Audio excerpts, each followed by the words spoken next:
Hello and welcome back to the only live Monday through Friday lacrosse talk show on the planet.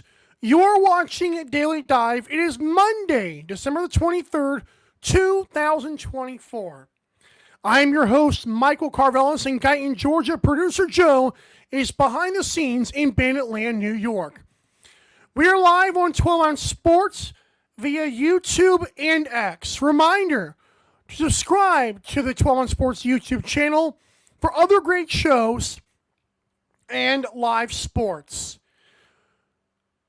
You are tuned in, of course, to Season 3, and it's another week of Season 3. We welcome you in. On today's awesome show, we're going to get into game recaps, everything that went down in week number 4. Anybody home? The historically low attendances in the National Lacrosse League and what can be done about it.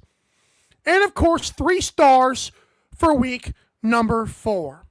So that's on tap for today's show. We want to first let you know this show is presented by tickets.12ouncesports.com. That's tickets.numbers12lettersozsports.com. Get your National Lacrosse League tickets for less by going to that website. That website also includes every sport and all your favorite artist concerts, not to mention Broadway and theater. Tickets.12ouncesports.com. Alrighty, let's get into it. It is time for game recaps from week number 4. And I'll be honest, folks, for 4 games, we sure did see a lot go down. So, the first game, of course, on Friday was the Philadelphia Wings taking on and handling the Las Vegas Desert Dogs once again by a score of 15-9. Joe Terrence was amazing, scoring 4 goals, adding 9 assists. Mitch Jones played well. The entire Wings team once again looked really good against a Las Vegas team who is now 0-4, and Landon Kells does not look like the goalie of the future right now. David Brock got into a fight late in the game, a fight which he won because I feel like, I believe it was Sellers who ran to, I believe it was Sellers in that game who ran to the bench after his helmet came off. Like David Brock was like bleeding all over himself. And the fight, like I believe Connor Sellers was the player who kept his bucket on. Then after his bucket fell off, he ran. But whatever, that's regardless of that point, the fight happened. But there was really no fight to be had because basically Las Vegas was butchered once again by a team who scored 19 on them last week and of course scored 15 on them this week. It is what it is.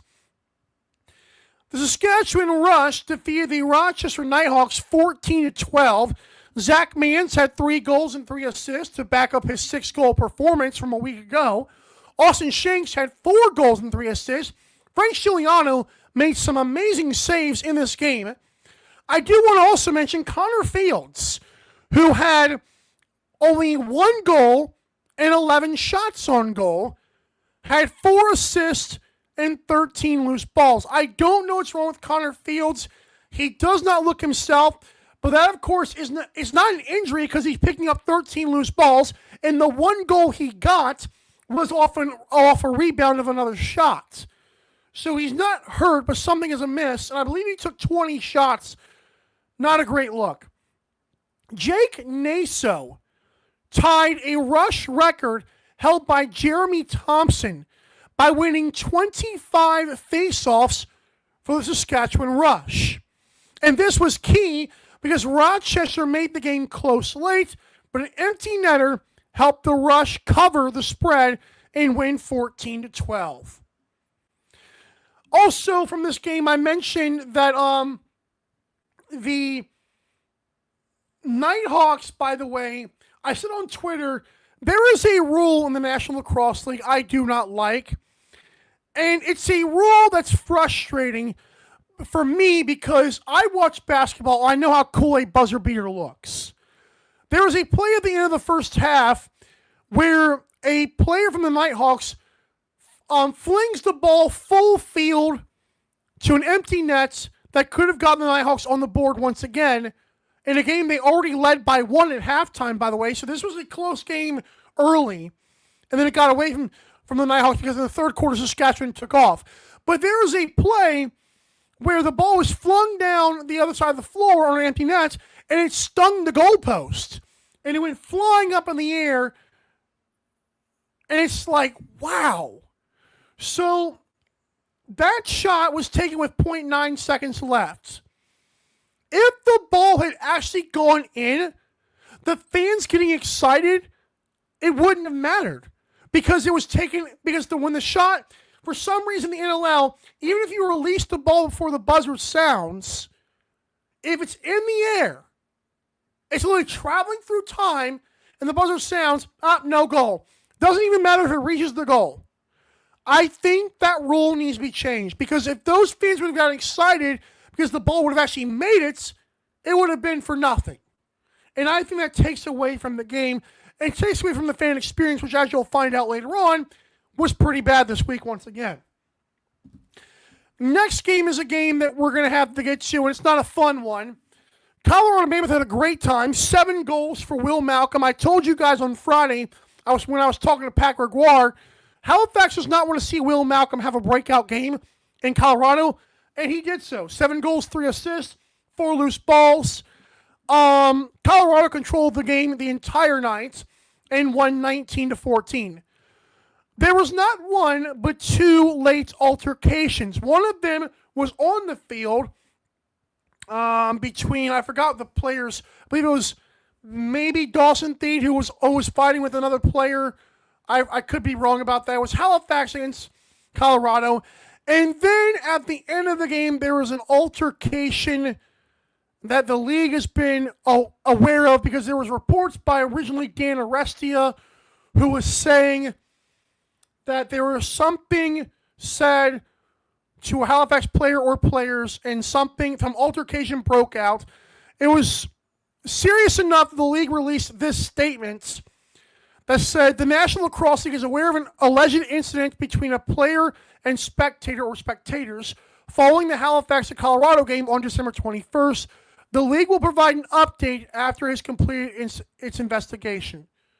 So we'll see how that goes, but that's that from the Colorado Halifax game. I don't want to comment on it because obviously there's not a lot out there right now. And then, of course, the late game was the Georgia Swarm really putting it on the Seals 11-8. And I know it's only a 3-goal game, but even when the Seals were like tied up, it felt like they weren't getting their shots off. It felt like the Seals offense was just discombobulated. They looked unorganized. And Georgia's defense set the tone from the get-go. I don't know what was going on, but for some reason the Swarm really wanted to come into San Diego and made a statement, and they did just that. It's a really bad loss for San Diego, in my opinion, because I feel like Seals are way better than what they've shown against Georgia for 2 of the 4 games they've played. Not a fan. I don't know how. I mean, their offense looked really disjointed. Like, Georgia was getting back in transition faster. Georgia was blocking the shots. Georgia was causing turnovers. And San Diego really did nothing. And I don't know what was going on, but it was not a great look for the Seals. So that's that. You've got wins by the Wings, the Rush. The Rush are now 3-0, by the way. The Mammoth, who are now 3-1, and the Swarm, who I believe are also 3-0. First time they started 3-0 was 2017 or 2016 when they won the championship. That's interesting. Alrighty, when we come back to this awesome show, is anybody home? How are we going to fix this whole historically low attendances? And what were they this week? It's not a great look. We'll be right back to Daily Dive. Don't go anywhere. I know you won't. Don't go anywhere.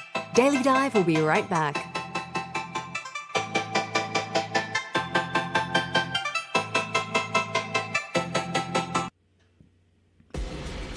Need tickets to that next event?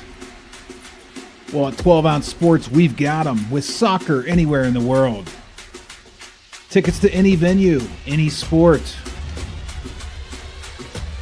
Want to go to NCAA or NFL football matches? We've got them. Yeah. Baseball at every level. Every Power 5 matchup is available. Don't forget, costumes and paint are optional. What's that? You want to go to Broadway? We have those too. Want to jam out? Every concert, every artist. That's right, at 12 Ounce Sports, we've got the tickets for less. 12ozsports.com/tickets. That's 12ouncesports.com/tickets. Welcome to MyBookie. You're ready to create an account and start making money, and we're here to help. And remember, you can get a bonus of up to $1,000 on your first deposit. Now you're ready to bet. Just go to mybookie.ag, visit the sportsbook, click on your bet, and input the amount you want to risk or win in the bet slip. Yes, it's that easy. Just remember, at MyBookie, you play, you win, you get paid. America, get back on track with Dust Pods Performance Stabilizer. When applied to roadways, it kills dust and strengthens the integrity of the road. Easily applied by mixing with water, Dust Pods is the future in polymer stabilization. Call 1-833-DUST-PODS or visit dustpods.com today.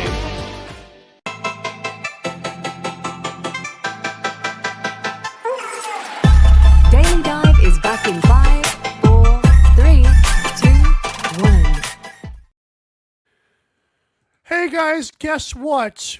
Did you know that there's an audio-only podcast version of the show? Just go to Spotify and search Daily Dive, or click the link from our social media bios, the link tree. Alrighty, it is now time to get into something that's always at the bottom of your screen on the ticker every week, but we're going to talk about it now because I thought it was fair to do so. So basically, this segment is called Anybody Home? So, after seeing another week of bad attendances, this topic has to be discussed because remember there was a thing earlier in the season, I believe like after week 1, where I was very impressed with the attendances.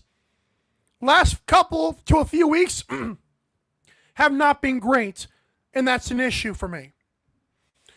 So, in Las Vegas, there was 4,951 fans.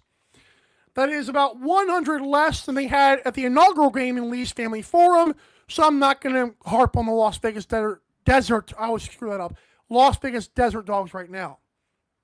However, in Colorado, there was only 8,567. It sounds like a lot, but it's the worst since March of 2022. And then there's these damning numbers. In Rochester, for the Nighthawks to take on the Rush, there was 3,703. That is the second worst ever since the new Nighthawks became a thing in like 2018 or whatever it was. Then there's San Diego, who had 3,645, which was also their second worst in their franchise's existence. Which means I've got to talk about this because I've got to be fair.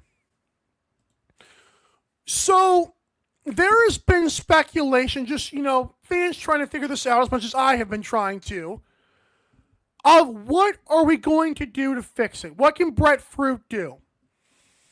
Well, the speculation is, should the NLL start after Christmas? Like the United States has Christmas on December 25th? Because then, of course, historically, attendances have picked up. I don't know if that's the answer. Because I don't want to see the league basically admit, well, we can't make it before Christmas. Sorry, guys.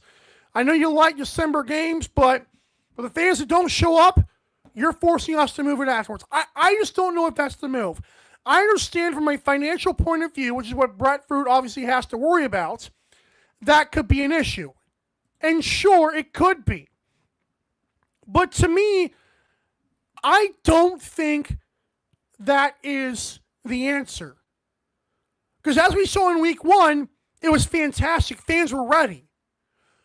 There was something that Brett Fruit said on the OTCB podcast a few weeks ago that I thought was very interesting.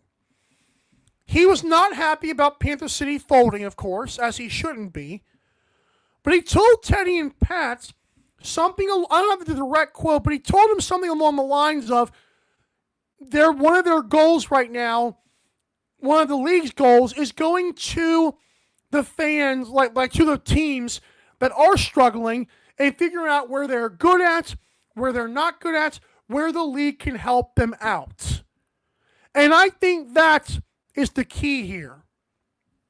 I personally love what Albany and Glenn Clark are doing on not just social media, but it seems like they're doing in the community.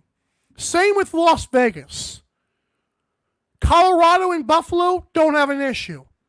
Halifax didn't seem to have an issue. We'll see how things play out in that organization. But they are just like with Toronto Rock switching dens every other year. And I'm not sure out of the top of my head why that happens, but it is an interesting thing. So my thing is this. Give the league some time to do this. And I know sometimes time is not at our disposal, especially for this league. But I do think Brett Fruit, his answer to OTCB was a great one. And it wasn't even necessarily about attendances. It was just about, what is the league doing to make sure that doesn't happen again? And I thought that was a great answer. Again, Rochester and San Diego should be ashamed. They really should be. If you're in that organization, you're not doing something right. I am of the firm belief that I've got a good judge on what fans like in terms of sports. I've been a sports fan for my entire life that I can remember. I'm the only one in my family on either side who even cares at all about sports. And I do a freaking daily show on the National Lacrosse League. Like, what? So I say that to say this. Box lacrosse sells itself.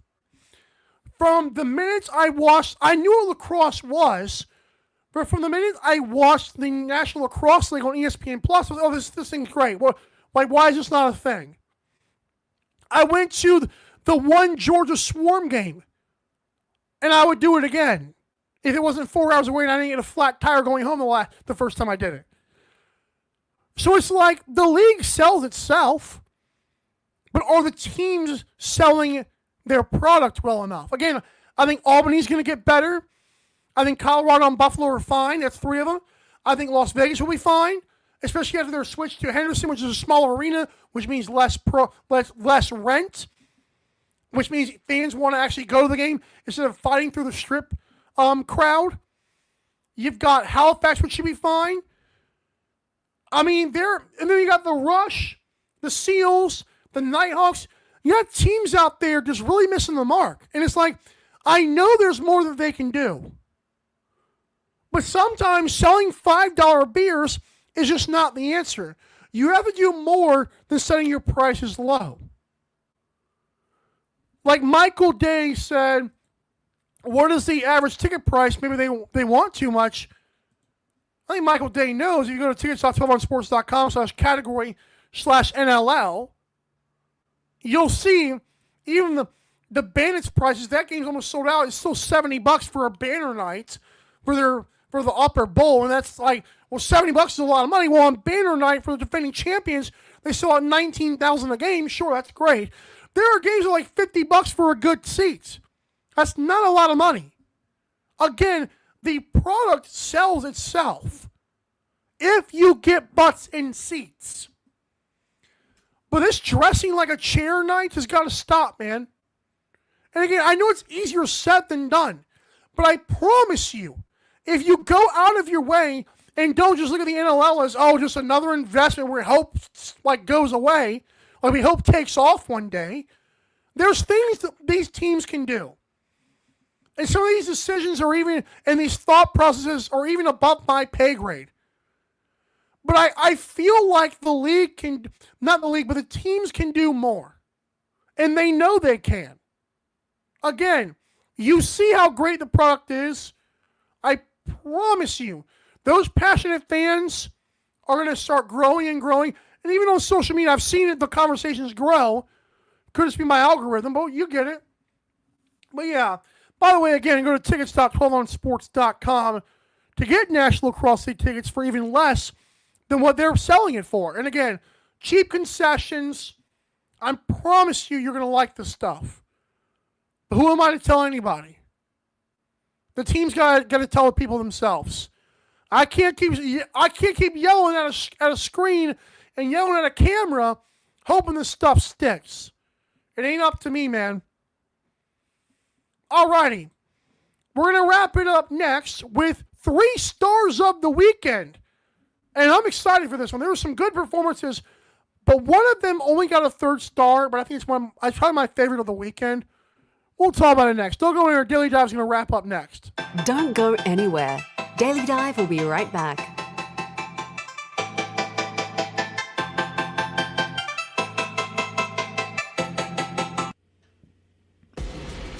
Need tickets to that next event? Well, at 12 Ounce Sports, we've got them with soccer anywhere in the world. Tickets to any venue, any sport. Want to go to NCAA or NFL football matches? We've got them. Yeah. Baseball at every level. Every Power 5 matchup is available. Don't forget, costumes and paint are optional. What's that? You want to go to Broadway? We have those too. Want to jam out? Every concert, every artist. That's right, at 12 Ounce Sports, we've got the tickets for less. 12ozsports.com/tickets. That's 12ouncesports.com/tickets. Welcome to MyBookie. You're ready to create an account and start making money. And we're here to help. And remember, you can get a bonus of up to $1,000 on your first deposit. Now you're ready to bet. Just go to mybookie.ag, visit the sportsbook, click on your bet, and input the amount you want to risk or win in the bet slip. Yes, it's that easy. Just remember, at MyBookie, you play, you win, you get paid. America, get back on track with Dust Pods Performance Stabilizer. When applied to roadways, it kills dust and strengthens the integrity of the road. Easily applied by mixing with water. Dust Pods is the future in polymer stabilization. Call 1-833-DUST-PODS or visit dustpods.com today. What up, everybody? It's producer Joe, the baddest daddy in producing history, here to tell you all about the baddest, daddiest merch store. Go to the link tree in the bios of either our IG or Twitter, and from there you can access merch for the only Monday through Friday live lacrosse talk show on the internet. I repeat, the only Monday through Friday live lacrosse talk show on the internet. We got hoodies for when your girl comes over and wants to cuddle. Just don't let her take it when she leaves. How about a baddest daddy cap for when you lie about how much you hate Mike in this show, but you're still here? We've got beanies so you can do that in the cold too. Guys, what's going to happen when all these moms see you dropping your kid off at practice in this thing? Want to sip like a daddy and feel like a baddie? Check out that mug. 6-time NLL champ Johnny T and savior of my Buffalo sports childhood knows what I'm talking about. Guys, I'm really going to need you to start buying shit because I'm getting sick of doing Instacart. But yeah, go check it out so you can start repping and supporting the brand. Producer Daddy out.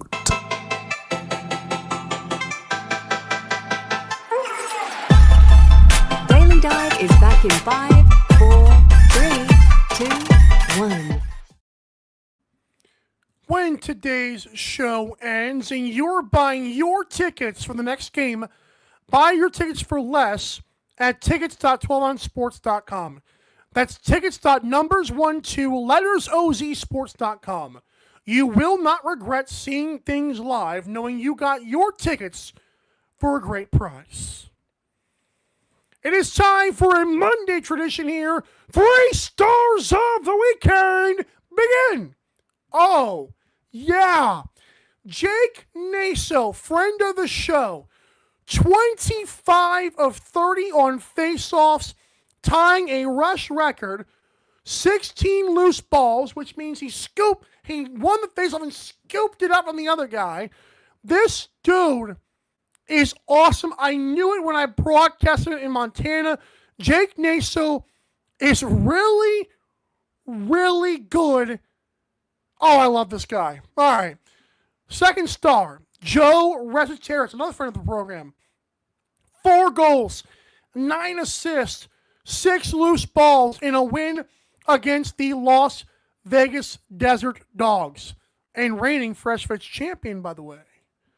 And finally, the first star of the weekend, Will Malcolm, who woke up finally for Colorado and scored 7 goals, 3 assists, and 4 loosies for good measure. What a weekend of really good performances. Despite only 4 games, 3 games had a star of the weekend. And I feel like, people are going to say, well, you're just a Jake Naso fan. I'm telling you what, you'll find me, I can argue with you why Jake Naso was better. And I think those late game face-offs, when Rochester was trying to make a rally, the Rochester rally became that much harder when Jake Naso went crazy on the dot. Let's go, baby! Alrighty. That is it for today's awesome show. We appreciate everyone tuning in. Once again, as always, reminder, you're the bread, you're the butter, you are they freaking matter to my face-offs arguments.